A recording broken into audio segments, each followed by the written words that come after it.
Why if I'm strong, I gotta put on armor? It's because that no matter how strong you are, you still have a weakness. And the only reason why somebody puts on armor is to cover weaknesses.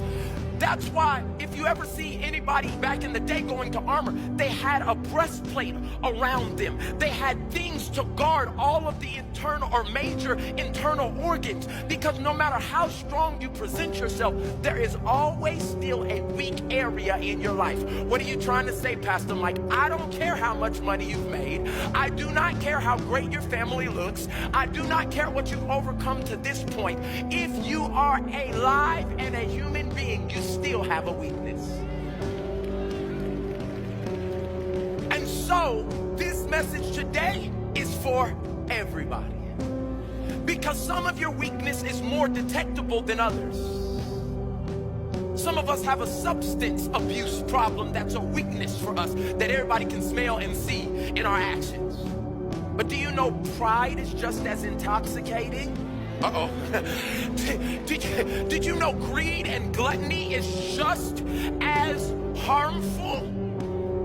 But I can't see that weakness on everybody I come in contact with. And it's funny how Christians, believers, and people are very quick to point out weaknesses that are visible.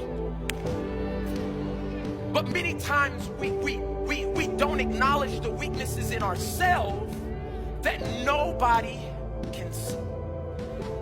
So today I want to teach you something, because this revelation that I got out of the scripture is that you gotta go to war even with a weakness. How many people in this room have a weakness now that I've said it? And if you don't raise your hand, you're a liar in the house of God. You're a big fat liar. The crazy thing about our weakness is usually when we have a weakness, we want to rest. Like I did, because of how I've been feeling. I wanted to just rest today. I was just like, Lord, just put a video on. And he said, Mike, I'm going to make you a living example today.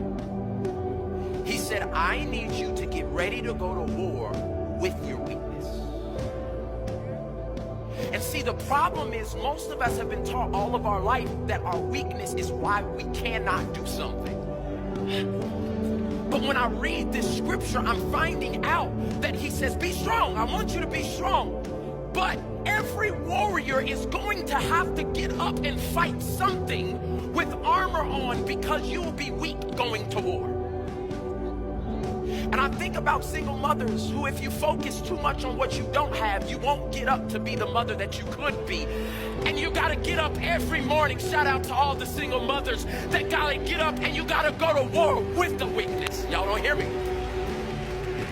I think about all of the people in here who had come from financially hard times, and you didn't have anything given to you, and you look about it, you look at your disadvantage, and God's still requiring of you what you're not even prepared to do. And he's like, I need you to go to war with your weakness.